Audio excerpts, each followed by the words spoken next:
साहेब पहिल्या दिवशी आपल्याला माहिती झाली तारीख होती खाते 21 झाला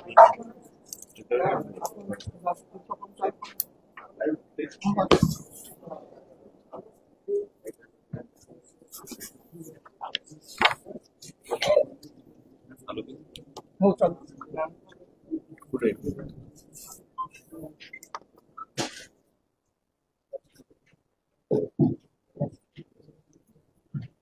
खरं चालू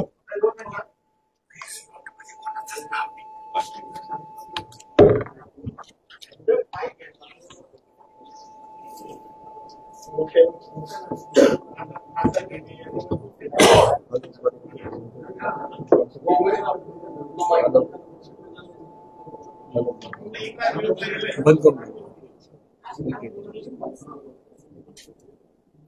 बंद कर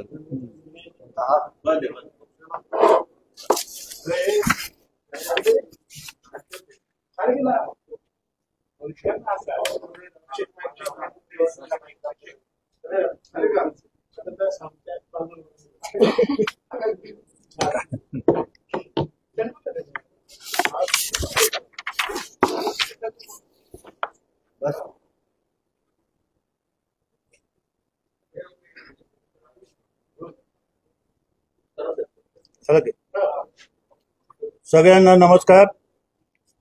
खरं तर आजची पत्रकार परिषद घेण्याचा उद्देश नामको बँकेच्या मालेगाव शाखेमध्ये 14 जे खाते उघडले गेले त्या संदर्भात गेल्या अनेक दिवसापासून पेपरमध्ये असेल सोशल मीडियामध्ये असेल अनेक प्रकारच्या बातम्या येत होत्या, परंतु सत्य परिस्थिती काय आहे ते जाणून घेण्याकरता आपल्या सगळ्यांना या ठिकाणी बोलवले आहे. तारीख 23/9/24 ते 10/10/24 पर्यंत नामको बँकेच्या मालेगाव शाखेमध्ये 14 लोकांनी त्यांचे करंट अकाउंट ओपन केले. ते करंट अकाउंट ओपन करत असताना बँकेच्या सगळ्या क्रायटेरिया पूर्ण केल्या.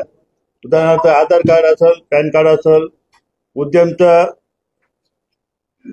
लायसन्स असेल, तसेच बाजार समितीचं लायसन्स, या सगळ्या गोष्टीची पूर्तता करून त्यांचं अकाउंट ओपन केलं गेलं. अकाउंट ओपन करताना प्रत्येकाचा मोबाईल नंबर त्यांनी त्या अकाउंटला दिलेला होता. त्यानंतर ते अकाउंट ओपन केल्यानंतर त्या 23/9 पासून तर 10/10 पर्यंत अनेक त्या बँकेमध्ये त्या खात्यामध्ये ट्रान्झॅक्शन झाले. उदाहरणार्थ ज्या खात्यामध्ये एपीएमसीचं लायसन्स दिलं जातं त्या खात्यामध्ये रोख पैसे दिले जातात. त्याचं कारण एक बाजार समितीचं जर लायसन्स असेल तर त्याला शेतकऱ्यांचे पैशाची चुकवती करण्याकरता रोख पैसे दिले जातात. ते करोडच्या संख्येमध्ये असतात. ते भले ज्या ठिकाणी मार्केट आहे त्या ठिकाणी दिले जातात. अशाच प्रकारच्या या खात्यामध्ये खास करून ट्रान्झॅक्शन झालेलं आहे. 14 खात्यामध्ये 2 खात्यामध्ये 14 कोटीची कॅश विड्रॉल झालेली आहे आणि या 14 खात्यामध्ये कोणत्याही प्रकारचं कॅश डिपॉझिट झालेलं नाही. फक्त अकाउंट ओपन करताना 41,700 रुपये हे कॅश डिपॉझिट झालेले. थोडक्यात म्हणजे मालेगावला असलेल्या या 14 खात्यामध्ये कोणतेही डिपॉझिट झालेले नाही.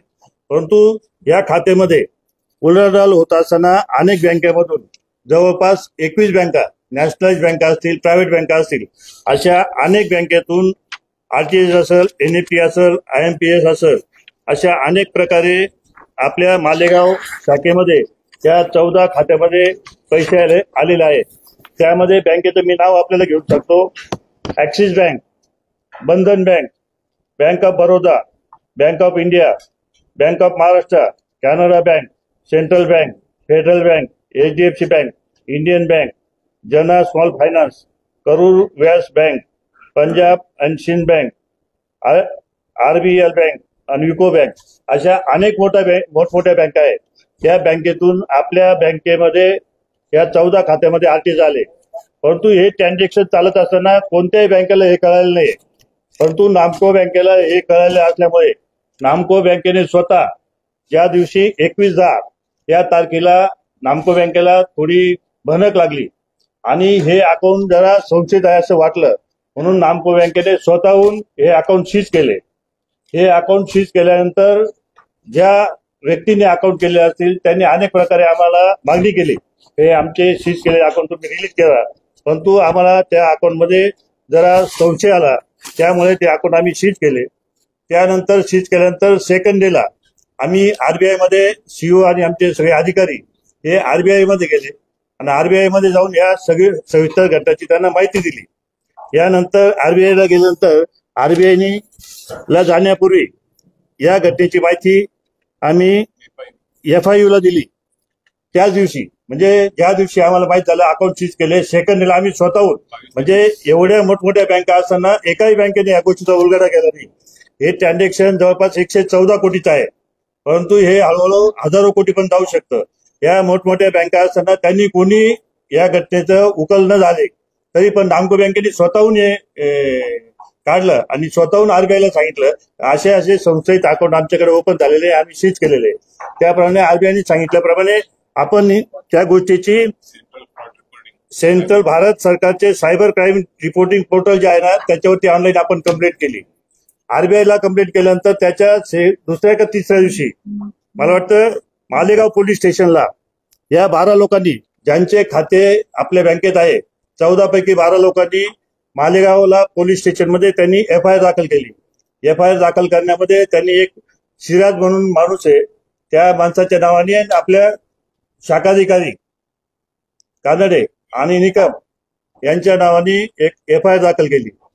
ही दाखल केलेली FIR असताना पोलीस स्टेशनच्या माध्यमातून सगळ्या ठिकाणी चौकशी सुरू झाली आणि नामको बँकेने याचं पहिलं पाऊल उचलून आमच्या बँकेचे अधिकारी कानडे आणि निकम यांना सस्पेंड केलेलं आहे, त्यांची चौकशी चालू आहे. आणि ज्यावेळेस पोलीस स्टेशनला ही कंप्लेंट दाखल झाली त्यावेळेस पोलीस स्टेशननी सगळ्या माध्यमातून म्हणजे ईडी असेल, सीबीआय असेल, इन्कम टॅक्स असेल, त्यानंतर GST असेल, सहकार खातं असेल आणि आरबीआय या सगळ्या माध्यमातून ही चौकशी चालू आहे. ही चौकशी चालू असताना खेद एकच गोष्टीचा आहे, हे एवढ्या मोठ्या बँकेमध्ये या सगळे ट्रान्झॅक्शन चालू असताना नामको बँकेने याची उचल केली. फक्त नामको बँकेचंच नाव येत आहे, परंतु नामको बँकेने हे उघडकीस आणलं त्याची शाबासकी आजपर्यंत कोणी दिली नाही.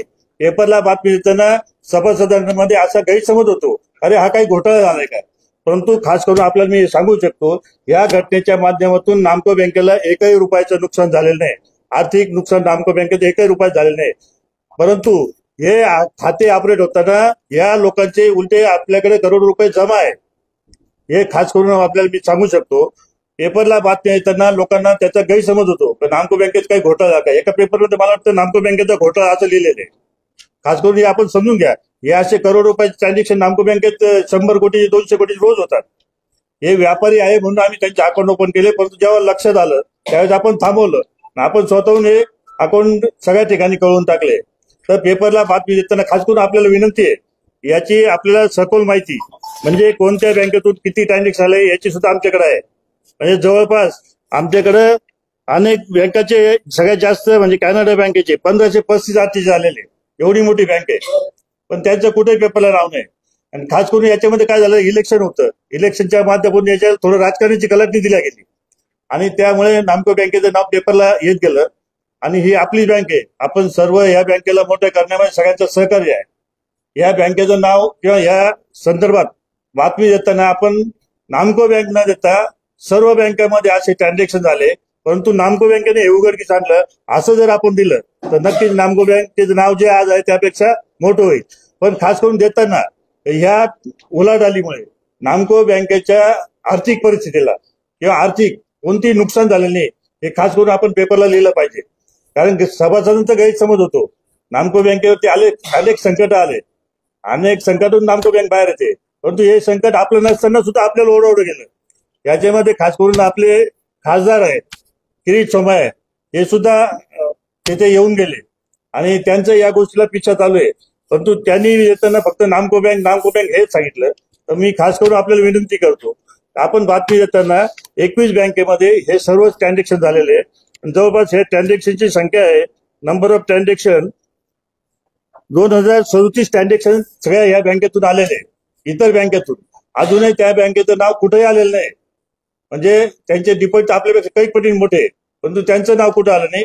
तर नामको बँक न देता या 21 बँकेमध्ये झालेली उलाढालची उलगड किंवा त्याचा खुलासा नामको बँकेने स्वतः केलाय, हे जर आपण लिहिलं तर खास करून नामको बँकेचं नाव नक्कीच मोठं होईल, ही आपल्या सगळ्यांना मी विनंती करतो. आणि आपल्याला कोणतीही माहिती जर पाहिजे असेल तर आम्ही तेव्हाही देऊ शकतो.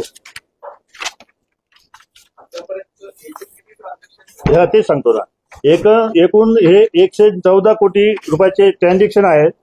त्यामध्ये आरटीजीएसने आमच्याकडे एकूण 70 कोटी रुपये आलेले, बाहेरच्या बँकेतून एकूण 70 कोटी रुपये हे आरटीजीएसने आलेले. आणि एनएफटीने जवळपास 23 कोटी 86 लाख रुपये आलेले. आणि आयएमपीएसनी 5 कोटी 52 लाख रुपये आलेले. असे जवळपास 114 कोटी रुपये आलेले आहे. काय होतं? हा, बँक वाईज तुम्हाला बँकेमध्ये आरटीजीएस जे आलेलं आहे ते एकूण 70 कोटी 87 लाख रुपयाचे. एनएफटी आलेले 23 कोटी 86 लाख रुपयाचे. आयएमपीएस हे आलेले 5 कोटी 22 लाख रुपयाचे. हे टोटल 21 राज्यातून आलेले, 21 राज्यातून आलेले आणि 22 बँका आहे यामध्ये.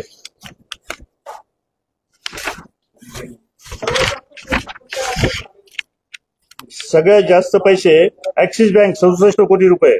नाही, आता हे गेलेले सांगतो तुम्हाला, आलेले पैसे सांगितले. ते आता आमच्या बँकेतून जे गेलेले आरटीजीएस झालेले त्यांच्या खात्यातून आउटवर्ड 82 कोटी रुपयाचं आउटवर्ड हे आरटीजीएसने झालेले. म्हणजे आपल्या 14 खात्यामधून 82 कोटी रुपये गेले. ते 114 कोटी आले, 82 कोटी रुपये गेले. आणि आयएमपीएसटी 4 कोटी 29 लाख रुपये गेलेले. आणि जवळपास 14 कोटी रुपये कॅशचे विड्रॉल झालेले. असं एकंदरीत या खात्याची आपल्याला डिटेल आहे. या खात्यामध्ये कोणताही गैरव्यवहार आमच्याकडे झालेला नाही बँकेकडनं. परंतु 14 हे जे लोक आहेत या लोकांना पोलीस स्टेशनला जी कंप्लेंट केली की त्यांना फिराज नावाच्या व्यक्तीने फसवलंय.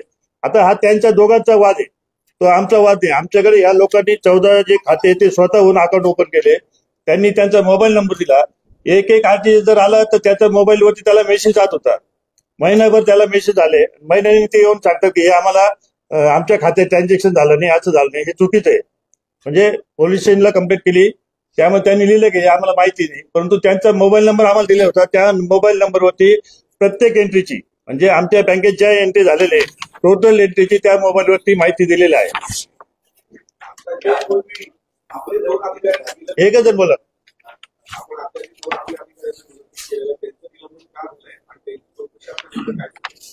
त्या अधिकाऱ्यांना निलंब करण्याचं कारण आहे का बँकेच्या ज्या क्रायटेरिया काय पूर्ण करायला पाहिजे, ज्या आरटीजीएस झालेला असतील किंवा आरटीजीएस आलेला असतील, ज्या इन्फॉर्मेशन द्यायला पाहिजे त्या त्यांनी क्लिअर कट दिलेलं नाही. म्हणून त्यांना आम्ही सस्पेंड केलेले. त्यांची इन्क्वायरी करायची होती, परंतु त्यांना पोलिसांनी अटक केलेली, त्यामुळे ती इन्क्वायरी झाली नाही. खास करून हे घटनेची सविस्तर माहिती होण्याकरता आम्ही बँकेने स्वतःहून त्या शाखेचं फॉरेन्सिक ऑडिट सुद्धा लावून घेतलंय. ते फॉरेन्सिक ऑडिट आता चालू आहे, अजून ते पूर्ण झालेलं नाही. सखोल माहिती त्या फॉरेन्सिक ऑडिटमध्ये आपल्याला येईल, त्यामधली सगळी माहिती आपल्याला मिळेल. त्यामध्ये अधिकाऱ्याला ती चौकशी केली जाईल, त्यानंतर त्याच्यावरती कारवाई केली जाईल.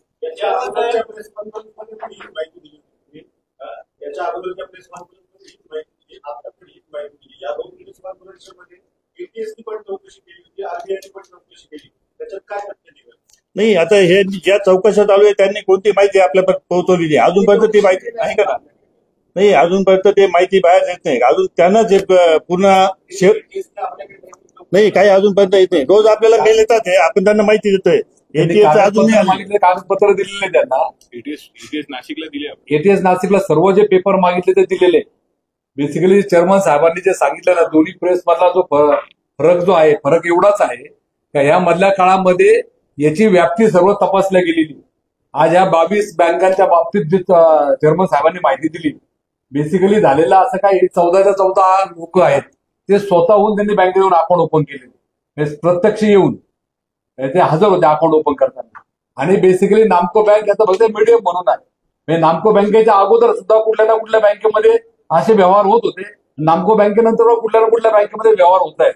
त्यांनी स्वतःच त्यांच्या एफआयआर मध्ये क्लिअर कट मेन्शन केलेलं आहे का सिराज नावाच्या माणसाने आम्हाला नोकरीचं आमिष दाखवलं आणि आमचे अकाउंट ओपन करून घेतले आणि आमच्या अकाउंटचा गैरवापर केला.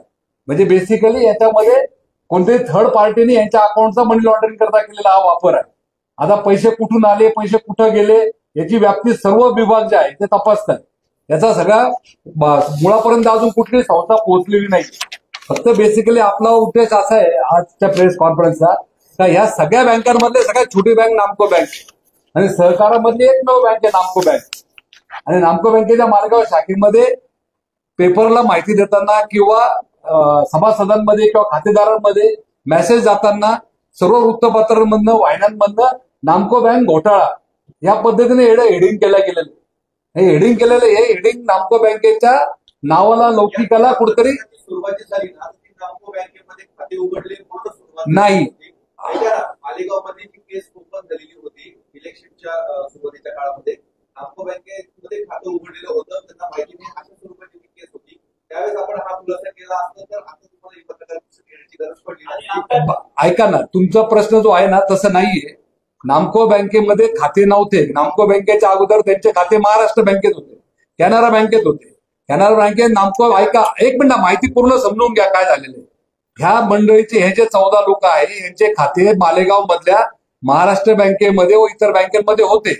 आमच्याकडे अप्रोच होताना आपल्या शाखाधिकाऱ्यांना त्यांनी अशी माहिती देण्यात आली का महाराष्ट्र बँक झालं, कॅनरा बँक झालं, आम्हाला व्यवहारांमध्ये व्यापारामध्ये सहकार्य करत नाही, आरटीजीएस मध्ये मदत करत नाही, आमचे मार्केटचे लायसन्सेस आहे, आम्हाला कॅश विड्रॉलची तकलीफ होते म्हणून आम्हाला तुमच्याकडे अकाउंट ओपन करायचे. म्हणून ते अकाउंट आपल्याकडे ओपन झाले. त्यांनी रिसर आपल्याकडे एफडीज ठेवल्या, ते एफडीवर ऍडव्हान्सेस घेतले. त्यांचे शॉपॅक्टचे लायसन्स, त्यांचे मार्केट कमिटीचे लायसन्स, त्यांचे सर्व केवायसी हे सगळे तपासले ओरिजिनल आहे.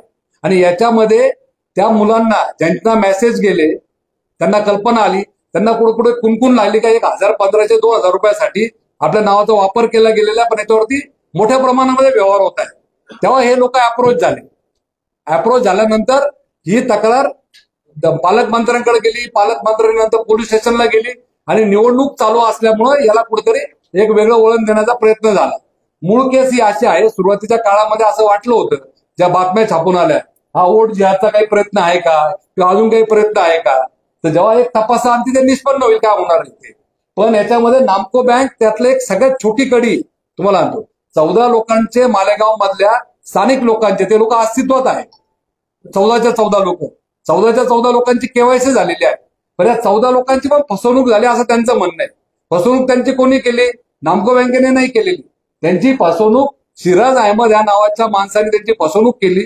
त्यांना पैशाचा आमिष दाखवून, नोकरीचा आमिष दाखवून त्यांच्या नावावर खाते ओपन झालेले. पण नामको बँकेकडे 14 लोक अप्रोच झाले होते अकाउंट ओपन करण्याकरता आणि सगळे पेपर पूर्तता असल्यामुळे त्यांचे अकाउंट ओपन झाले. त्यामुळे नामको बँकेत सुरुवात झाली आणि मग 22 बँकांमध्ये लोन पसरलं असं नाहीये. त्या तारखा जर का तुम्ही बघितल्या हे जे ट्रान्झॅक्शन जे आहे हजारोचे ट्रान्झॅक्शन हे सगळ्या बँकांमध्ये अगोदर होत होते. तुम्हाला आता जे आता पुढचं याच्यामध्ये प्रकरण उघडकीस आलं हे चेअरमन साहेबांनी आपल्याला कल्पना दिली. आपल्याच बँकेच्या लोकांना जेव्हा लक्षात आलं का ज्या लोकांचे खाते उघडले त्यांची आर्थिक परिस्थिती एवढी सदृढ नाहीये मात्र त्यांच्या खात्यावर मोठे ट्रान्झॅक्शन होत आहे हे आपल्याला कळाल्यानंतर आपण 14च्या 14 अकाउंट सीज केले. आजही त्या अकाउंटवरती 1 कोटी समथिंग अमाऊंट बॅलन्स आहे आपल्याकडे त्या लोकांची. ते अकाउंट सीज केले आणि रोजच्या रोज म्हणजे बँकेचं एक रेग्युलर प्रॅक्टिस आहे एफआययूला रोजच्या रोज रेकॉर्ड जातं. ते आपल्याला रेकॉर्ड केल्यानंतर आपण हे रिझर्व्ह बँकेच्या सुद्धा निदर्शन हा विषय आणून दिला. त्याच्यानंतर सायबर क्राईम पोर्टलवरती आपण कंप्लेंट लॉन्च केली आणि कंप्लेंट लॉन्च केल्यानंतर एफआयआर दाखल झालेली. आणि प्रत्येक वेळेस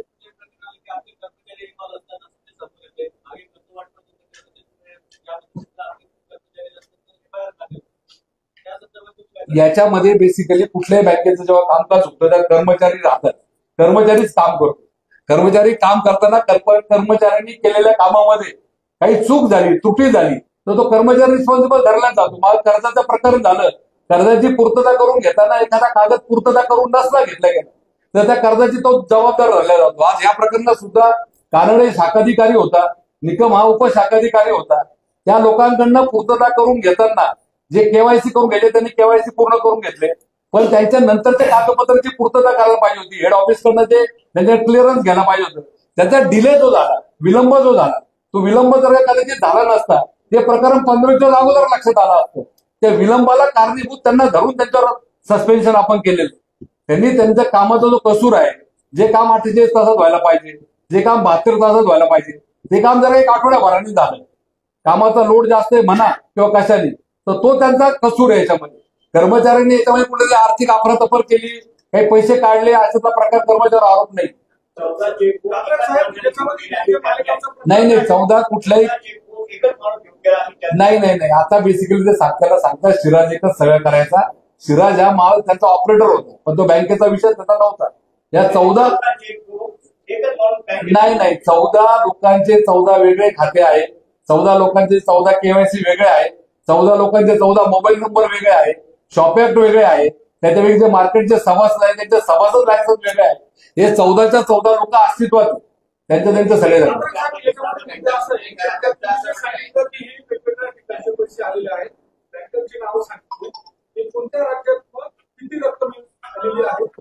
आपल्या बँकेपुरता मर्यादित जो विषय आहे ना, आपल्या बँकेमध्ये साधारण 15 बँकांमधनं आरटीजीएस आलेले. त्या 15 बँकांच्या नाव चेअरमन साहेबांनी सांगितलं. आणि साधारण 15 बँकांमधनच एनईएफटी आलेले आणि 16 बँकांमधनं आयएमपीएस इन्व्हर्ट झालेले. बँका त्याच आहे आणि आउटवर्ड होता सुद्धा त्याच बँकांमध्ये गेलेले. बेसिकली आता हा जो प्रकार आहे, आता ज्या चौकशा येत आहे, ज्या बातम्या येत आहे, आता परवाची बातमी आली अहमदाबादमध्ये रेट घातले आणि 14 कोटी 13 कोटी एका बँकेमध्ये सीज केले. आता याचा तपासाची उकल होत चाललेली. बेसिकली आता हा जो प्रकार आहे, हा भारतामध्ये कुठल्या बँकांमध्ये हे पैसे फिरताय आणि का फिरताय. सगळ्यात महत्वाचं नामको बँकेचा एक प्लस पॉईंट आहे, नामको बँकमध्ये एकाही रुपयाचा रोख भरणा झालेला नाही. कुठेतरी मोठी रक्कम आणली आणि बँकेत भरून घेतली असा प्रकार झालेला नाही. नामको बँकेत कुठली कॅश डिपॉझिट नाही. नामको बँकेमध्ये जे पैसे आले ते आरटीजीएस, एनईएफटी, आयएमपीच्या माध्यमातून आलेले. कुठल्या ना कुठल्या खात्यावरनं पैसे आलेले, त्याचा ट्रेस लागलेला आहे. पैसे कुठून येत आहे, पैसे कुठे जात आहे, ही सगळी माहिती आम्ही प्रोव्हाइड केलेली. उद्देश आपला आजचा पत्रकार परिषदेचा एक आहे की याच्यामध्ये सगळ्यात महत्वाचा विषय हा घोटाळा नाही, कुठला आर्थिक लॉस बँकेने झालेला नाही. बँकेच्या ठेवी ह्या 100% सुरक्षित आहे. आपण सर्वजण परिवारातला एक भाग आहे. साधारण हे बघा, आता याच्यामध्ये बँकांचे नाव आपल्याकडे आहे. आता याच्यामध्ये प्रत्येक ट्रान्झॅक्शन कुठल्या राज्य राज्यांचं फक्त याच्या तुम्हाला राज्यांचे पण डिटेल्स देतो, बँकांचे डिटेल्स देतो. उद्देश आपला एक आहे का फक्त आपल्याला इतर करणं. हा जो विषय आहे हा विषय मोठ्या स्केलला आहे. याच्यामध्ये तपास यंत्रणा तपास करतायत, तेव्हा त्या तपासाला आपण भाग नाहीये, त्यात आपल्याला डिस्टर्ब पण करायचं नाही. त्याच्यामध्ये उद्देश आहे का तपासार्थी काहीतरी निष्पन्न होणारच एक हा प्रकार काय, हे पैसे का बरं फिरताय सगळ्या बँकांमध्ये आणि कोण फिरवतंय याचं रिझन नंतर कळत. फक्त एक माध्यम म्हणून हे वापरलं गेलं आणि ते सीज झालेलं आहे. त्याच्यामुळे बँकेचा पुरता आर्थिक लिकेजेस झालेला नाहीये, बँकेच्या ठेवींवरती काही परिणाम झालेला नाहीये. सभासदांना फक्त आपल्या माध्यमातून एकच आव्हान आम्हाला करायचंय का कुठलाही नामको बँकेचा घोटाळा नाहीये, नामको बँकमध्ये कुठली अफरातफर झालेली नाहीये. त्याच्यामुळे सगळ्या जो बँकेचा व्यवहार आहे, ठेवी आहे, या 100% सुरक्षित आहे. एक मिनिट आपल्याला बरं, एक मिनिट याची चौकशी अतिशय सखोल चालू आहे. म्हणजे ईडी, सीबीआय, आरबीआय त्यांना सुद्धा अजूनपर्यंत पूर्ण सापडले नाही. पण आम्ही बी जे बोलतोय, आम्हाला जेवढं माहिती तेवढंच बोलतोय. म्हणजे आमचं फॉरेन्सिक ऑडिट करून राहिले, त्यांना कमीत कमी किती दिवस झाले आता? 15 दिवस नाही, किती दिवस झाले? पण 15 दिवस पासून ऑडिट करून राहिले, अजून 15 दिवस लागणार आहे. म्हणजे हे ट्रान्झॅक्शन इतके फिरले ना, तर त्याचा अभ्यास करायला मोठमोठ्या एजन्सीला सुद्धा टाइम लागणार आहे. तेव्हा आपल्याला फक्त आजच्या पत्रकार परिषदेचा हाच उद्देश आहे की आपली नामको बँक आर्थिक सबल आहे, डिपॉझिटरची सुरक्षित डिपॉझिट आहे, हे आपल्या पेपर मीडियाच्या माध्यमातून त्यांच्यापर्यंत पोहोचलं पाहिजे, हे आपल्याला करायचं आहे. याची माहिती ऐका ना, एकच मिनिट, याची माहिती प्रत्येक एजन्सीला आमच्या ऑडिट डिपार्टमेंटला रोज 10-5 मेल असतात आणि प्रत्येक डिपार्टमेंटला आपण देतोय. याच्यात लपायचं काहीच नाही, कारण आपल्याकडे लपायचं कॅश डिपॉझिट आणि कॅश विड्रॉल आलेले आरटीचे, गेलेले आरटीचे, फक्त 14 कोटी कॅश काढले ते 2 खात्यातून काढले ते लोक आहे. त्याच्यामुळे याच्या लपायसारखं काहीच नाही.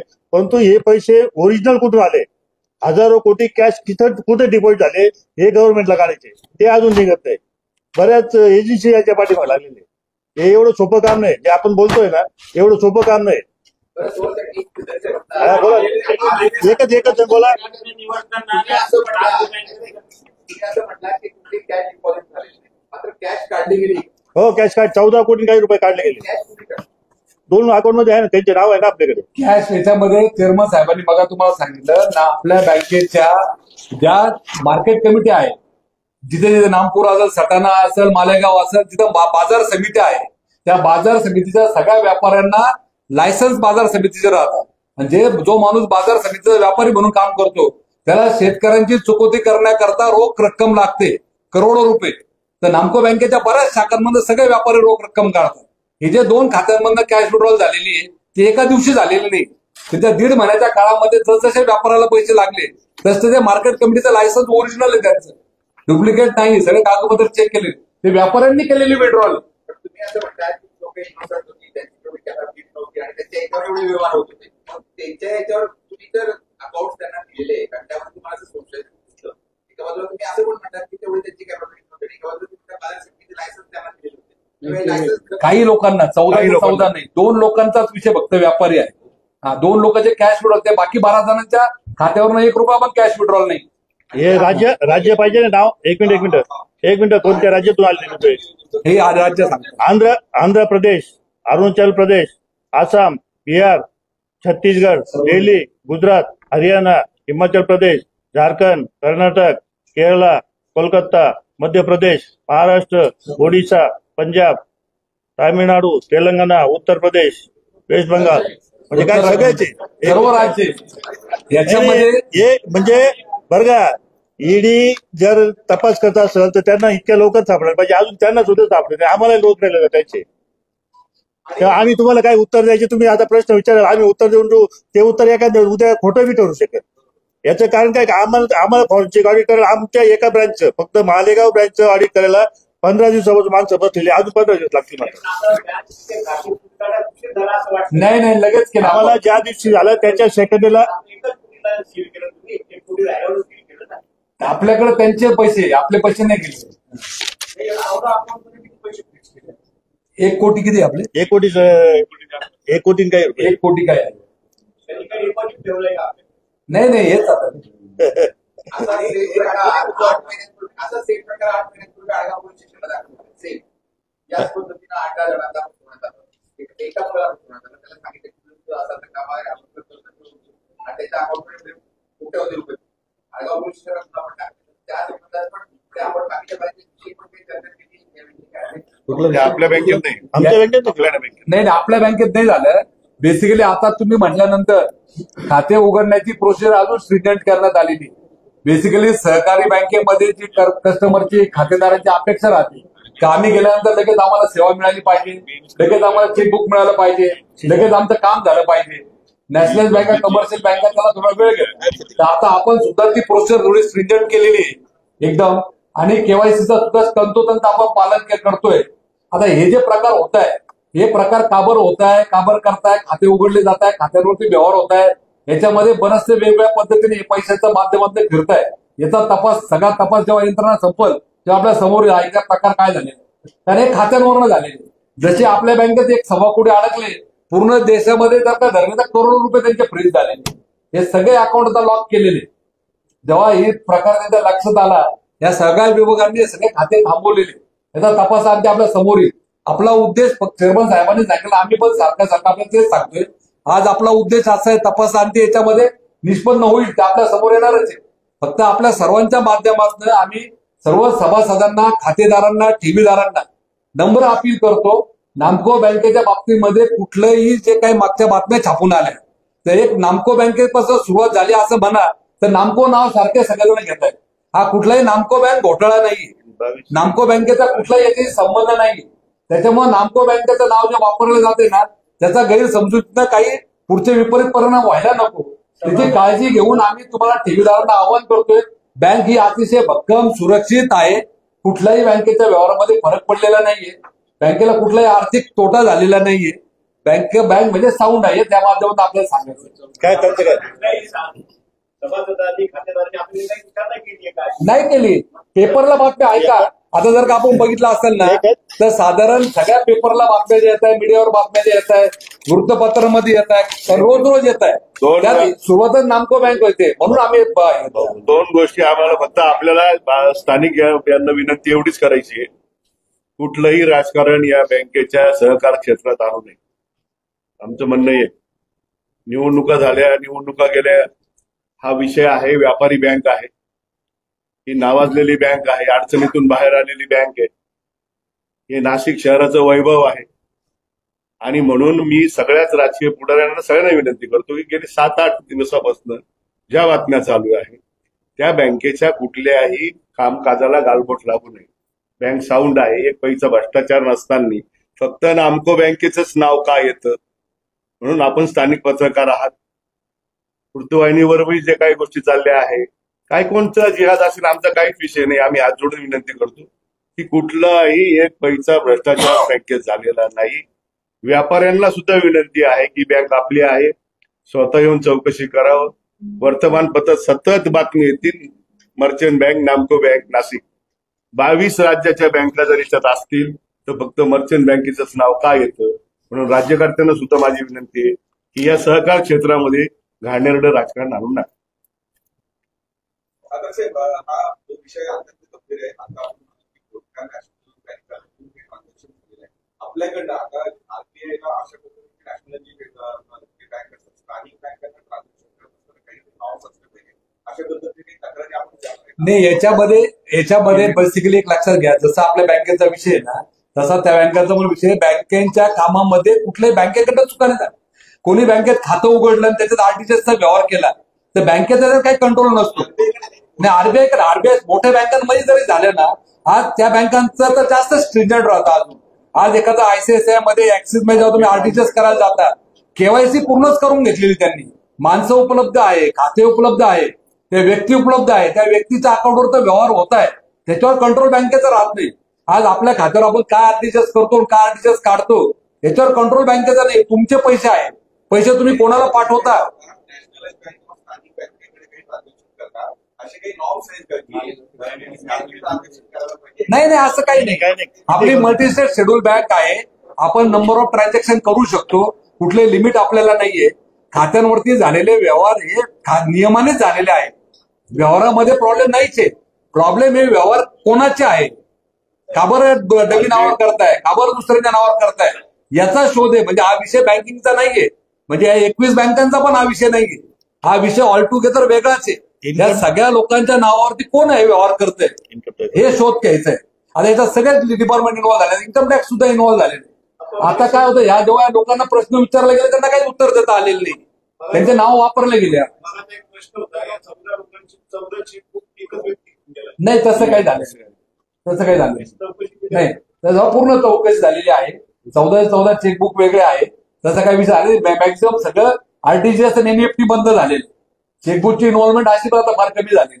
कोणी चेक घेऊन येऊन पैसे काढताचा विषय नाही. पण आपण त्या बँकेमध्ये चेकबुकची एंट्री होताना त्याला स्वतःला एसएमएस जात होतं ना, त्याचा मोबाईल नंबर आपल्याकडे बरोबर आहे. नाही, तसं काही तसं झालं नाही. म्हणजे काय, आता रुमर्स खूप वेगवेगळ्या पद्धतीने चालू आहे सध्या. तसं काही नाही. आरबीआयला आपण सगळ्यात पहिले कंप्लेंट दिलेले. हो, सर्वांना. किती खात्यावर किती पैसे आले, किती खात्यावर पैसे गेलेले ते तुम्हाला सांगितलं ना माहिती. त्याच्यामध्ये बरं का, बेसिकली तुम्हाला जे सांगितलं ना, साधारण जे आलेले आपल्याकडे इनकमिंग आरटीजीएसचे नंबर ऑफ ट्रान्झॅक्शन 2037 आहे. 2037 आरटीजीएस नामको बँकेत आलेले या 15 बँकांमधून आरटीजीएस आलेत. एनईएफटी जे आलेले 1676 एनईएफटी आलेले आहे या 15 बँकांमधून. आणि आयएमपीएस जे झाले ते 638 आयएमपीएस आपल्याकडे आलेले इनवर्ड सांगतो. तसंच आउटवर्ड जे आहे ते आउटवर्ड साधारण 324 ट्रान्झॅक्शन आउटवर्ड झालेले आणि आरटीजीएसच्या माध्यमातून, आणि आयएमपीएसच्या माध्यमातून 243 ट्रान्झॅक्शन झाले. म्हणजे हा एका व्यवहारातला विषय नाही, म्हणजे हजारो व्यवहारांमधनं हा विषय. हे दीड महिन्याच्या कालावधी. आमच्या माध्यमात आता हे आम्ही आता बेसिकली काय होतं, हे जे सगळे आम्ही डिटेल तुम्हाला देऊ शकलो ना, कुठे आले, कुठे गेले, कोणत्या बँका होत्या, मध्ये खाते कोणते होते, हे सगळे प्रकार हे आमच्याकडे सगळे सबमिट झाले. हे सगळे बँका त्यांची माहिती पुरवणार राहतात आणि मग चौकशी यंत्रणा त्याच्या बाबतीत एक काहीतरी निष्कर्षापर्यंत आले असतील किंवा येत असतील. पण त्यांच्या तपासामध्ये आपल्याला कुठलं इंटरफेअर करायचं नाहीये किंवा त्याला आपल्याला हे पण करायचं नाही. आज फक्त आपला विषय मर्यादित आपल्या बँकेच्या भूमिकेविषयी. सगळ्यात महत्वाचं एक मिनिट सगळ्यात महत्वाचं सगळ्या बँकांना म्हणजे ज्या 21 बँका आहेत त्यांना आपण मेल केलेलं आहे की तुमच्या बँकेतून असं संशयास्पद ट्रान्झॅक्शन आमच्याकडे आलंय. त्यांना कळवलं. टोटल ट्रान्झॅक्शन 4,351 ट्रान्झॅक्शन बाहेरच्या बँकेत आलंय. आपण त्यांना मेलली कळवलंय. एफआयआर व्हायच्या आधी कळलोय. एफआयआर होण्याच्या आधी कळवलंय. केस करतानाची सही आणि बँकेमध्ये अकाउंट उघडण्याची सही एकच आहे. म्हणजे ते 14 व्यक्ती हो. होते जे या प्रकरणामध्ये हो. होते असं म्हणायचं. हो, आणि तुम्हाला आणखी एक ट्रान्झॅक्शन आम्हाला एक देता. कारण त्या केसमध्ये काहीच नाही इथे देतो. ते देतो ना.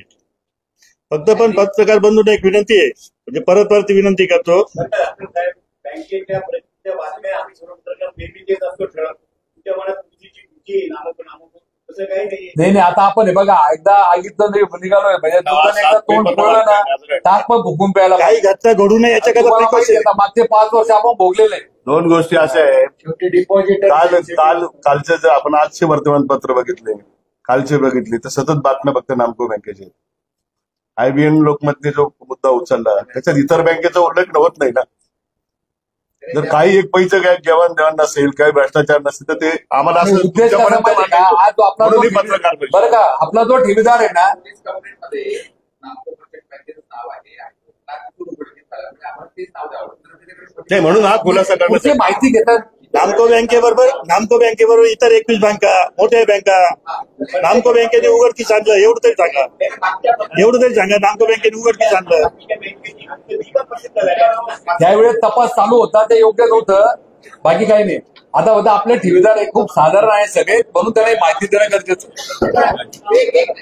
तुमच्या ठेवी असेल तर काढू नका. कॅशचे व्यवहार होतात ऍग्री कमोडिटीमध्ये म्हणजे बाजार समित्यांमध्ये प्रामुख्याने काही व्यवहार होतात. त्यातून हा आम्हाला प्रकार झालेला आहे की आम्हाला प्रकार होता असं वाटतं का? म्हणजे आता ते बचाव आपण भाष्य करणं योग्य होणार नाही कारण तपास त्यांचा त्या दिशेने कुठला माहित नाही. आता आपण मार्केट कमिट्यांबाबत किंवा शेतकऱ्यांबाबत तो प्रकार बोलणं ते थोडं उचित होणार नाही त्याचा. एक्झॅक्टली याच्यामध्ये एकच आहे कॅश कुठून येते याचं शोधणं गरजेचं आहे. हे सगळ्या एजन्सी शोधू राहिल्या पण त्यांना अजूनही काही कळत नाही का कॅश कुठून जनरेट झाली. ही बाहेर फॉरेन येते का कोणत्या राज्यातून येते का. 2 मिनिटाचं फक्त भाऊची काय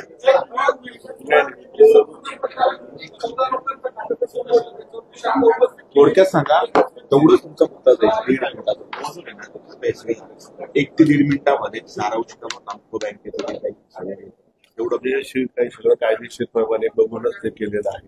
नामको बँकेचा इतक्या बँकेतून ट्रान्झॅक्शन आले, इतक्या राज्यातून आले आणि इतकं इतकं गेले. त्याच्यामध्ये स्पेसिफिक आहे ना तुम्ही सांगा की 14 लोकांचं अकाउंट राज्यातनं आलेले होते किती आले आपल्या अकाउंट मधनं ते आरटीजीएस एनएफटी कशा स्वरूपात ते गेले रोख रक्कम त्यांनी किती प्रमाणात काढली आणि आपणच सुरुवातीला कशी तक्रार दिली हे काय काढली ती आणि आपणच कशी तक्रार दिली हे सगळं लक्षात आलं होतं.